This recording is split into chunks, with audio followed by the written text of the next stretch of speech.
I will let you in this game. Take when I'm down. Shalom, Assalamualaikum warahmatullahi wabarakatuh. Om Swastiastu, Namo Buddhaya, salam kebajikan.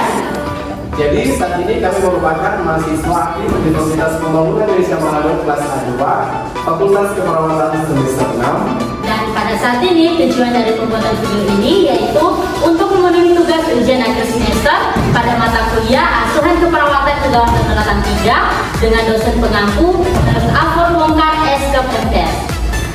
Enjoy your video. Nah, sebelum masuk pada video simulasi penanganan demam pada anak, di sini kita harus mengetahui apa itu kejang dan demam. Nah, kejang demam ini adalah suatu kondisi pada anak atau bayi yang mengalami peningkatan suhu tubuh di atas rentang normal yaitu 38,8 derajat Celcius dan disertai dengan kejang. Nah, penyebab dari kejang ini sendiri masih belum diketahui teman-teman. Namun, pada sebagian besar anak dipicu oleh tingginya suhu tubuh. Nah, biasanya suhu demam di atas 38,8 derajat Celcius ini dan terjadi di saat suhu tubuh anak naik dan bukan pada setelah terjadinya kenaikan suhu tubuh. Adapun tanda-tanda kejang demam meliputi yang pertama, demam yang biasanya di atas 38,9 derajat Celcius. Yang kedua, jenis kejang menyentak atau kaku otot. Yang ketiga, gerakan mata abnormal atau mata dapat berputar-putar atau ke atas. Yang keempat, suara pernapasan yang kasar terdengar selama kejang. Yang kelima, penurunan kesadaran. Keenam, kehilangan kontrol kandung kemih atau pergerakan usus. Selanjutnya muntah, dan yang terakhir dapat menyebabkan mengantuk atau kebingungan setelah kejang dalam waktu yang singkat. Kemudian kita masuk pada pemeriksaan diagnostik. Beberapa pemeriksaan penunjang yang diperlukan dalam mengevaluasi kejang demam diantaranya sebagai berikut.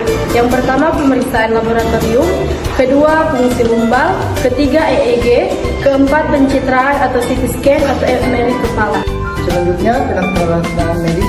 Pertama, terapi medikamentosa, yaitu terapi medikamentosa adalah terapi ini pertama yang dipilih dalam menangani penderita epilepsi yang baru terjadi diagnosa. Jika memulai pengobatan, peningkatan yang mulai dengan rendah, lanjutkan dengan lambat atau start low terus slow, akan mengurangi risiko intoleransi obat. SMI 30 detik, download 2001. Yang kedua, terapi beda epilepsi. Tujuan terapi beda epilepsi yaitu pertama, mengendalikan kejang dan meningkatkan kualitas hidup pasien epilepsi yang refrakter. Pasien epilepsi dikatakan refrakter apabila kejang menetap meskipun telah diterapi selama 2 tahun dengan setidaknya 2 OAE yang paling sesuai untuk jenis kejang atau jika terapi medikamen menghasilkan efek samping yang tidak dapat diterima terapi beda. Epilepsi dilakukan dengan membuang atau memisahkan seluruh daerah epileptogenik tanpa mengakibatkan resiko kerusakan jaringan otak normal di dekatnya. Kesimpulannya, kejang demam adalah perubahan potensial listrik cerebral yang berlebihan akibat kenaikan suhu di mana suhu rektal di atas 38 derajat Celcius sehingga mengakibatkan renjatan kejang yang biasanya terjadi pada anak dengan usia 3 bulan sampai dengan 5 tahun. Kejang demam sederhana dan kejang demam kompleks. Beberapa faktor yang berperan menyebabkan kejang demam antara lain adalah demam setelah imunisasi dan morbili, efek toksin dari mikroorganisme, respon alergi, atau keadaan imun yang abnormal akibat infeksi, perubahan keseimbangan cairan dan elektrolit.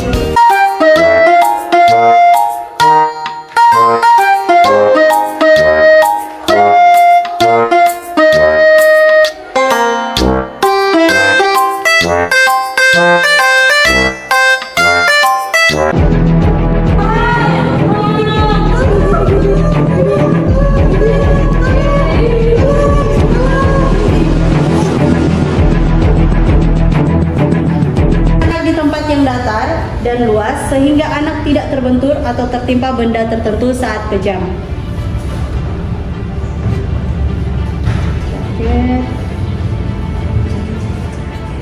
Dek bisa kejar-jarnya.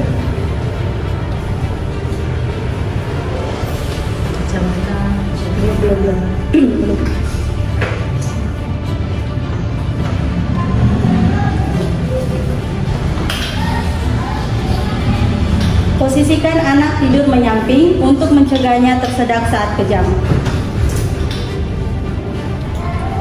Longgarkan pakaiannya, terutama pada bagian leher. Jangan memaksa untuk menahan gerakan tubuh anak, cukup jaga agar posisi tubuhnya tetap aman. Jangan memasukkan benda apapun ke mulutnya, termasuk minuman, sendok, atau obat-obatan. Panggil nama anak atau ucapkanlah kata-kata yang menenangkan agar anak merasa lebih nyaman. Dek. Jika memungkinkan, rekam kejadian saat anak sedang kejang sehingga dokter bisa mengetahui dengan pasti seperti apa kejang yang dialami anak.